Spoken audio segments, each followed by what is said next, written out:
place to go. Sue and her brother Eddie are visiting London when they run into a little problem. They can't find their tour group. Still, there's no reason to panic. No way their tour guide would just leave them, all alone, in a gloomy old prison tower. No way they get locked inside, after dark, with all those eerie sounds, and a strange dark figure who wants them dead. Welcome to Goosebumps Overviews, the show where we go over Goosebump books and judge them on their merit. Tonight's episode is book number 27, A Night in Terror Tower. I'm sorry I threw you off last episode where I said a cuckoo clock of doom. I honestly forgot the order for a split second. But when I was getting ready for today's episode, I realized I made an error. So I apologize for that, guys. But I hope you'll forgive me, and we can continue with tonight's episode, A Night in Terror Tower. Let's check out the cover. So here's the cover for Terror Tower. It's very intimidating with is that Quasimodo? It always kind of reminded me, I don't know, the face always reminded me of an almond. It's almond moto, almond Quasimodo, I don't know. My only criticism is that while this character does appear in the book, it's only as like a jump scare, so it's really unimportant to the whole story as a whole. Just a little Terror Tower joke! Would have been cool, maybe like an exterior shot of the tower or something. But what do I know? So our book stars Sue and Eddie as they're exploring England as their parents are there for a business trip. They're going around with a tour guide exploring a bunch of eccentric and interesting locations around England. And there's a really interesting description about how England is. I think this is one of the first books that takes place across the pond, like in another country. As far as I know. There might have been another one that hasn't gone that way. Pretty sure most of them were, took place in North America, but I could be wrong.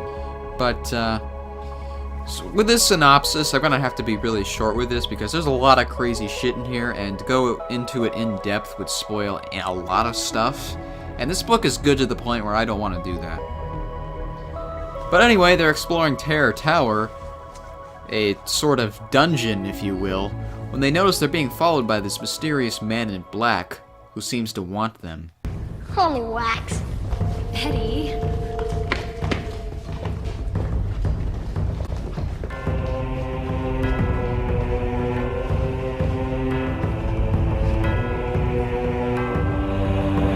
The fuck you say to me, you little shit? They get separated from their tour guide and they're trapped in the tower being chased by this man. However, eventually they escape, and once they get to their hotel where their parents are supposed to be staying, they realize the hotel has no record of them ever being there, and they don't remember their last names. Why they're there, what their parents' names are, what they look like. They've forgotten everything. What's your last name?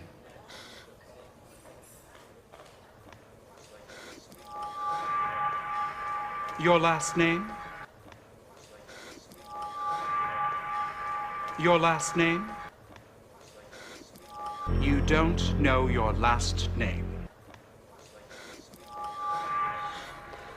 Eddie, what's our last name?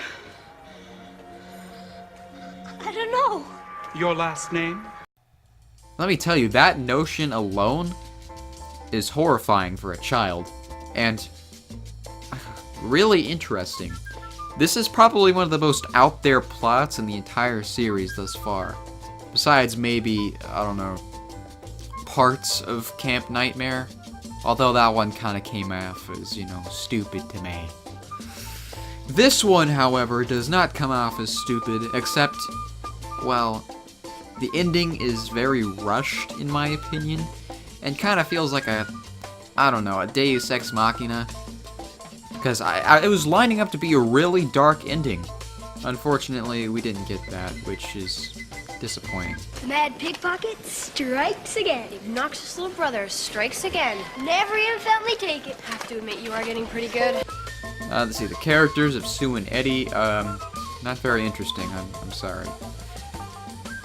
But what they go through, their story, that is what is compelling to read through. And, there are a few interesting little haunts in there, I will give it that.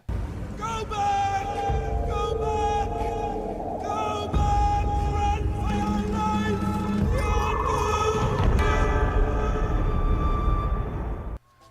So overall, going over this book, I'm gonna have to give it an 8 out of 10. I enjoyed the hell out of it. It is a good read and probably one of Goosebumps' classics. It's also one of the very first books to be like an episode besides, The Haunted Mask. So check that out if you're interested. Another recommendation from me.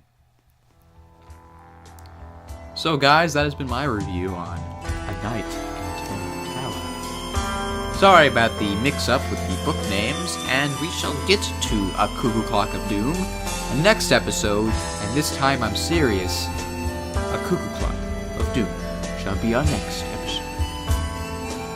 Thanks for watching, and make sure to have a scary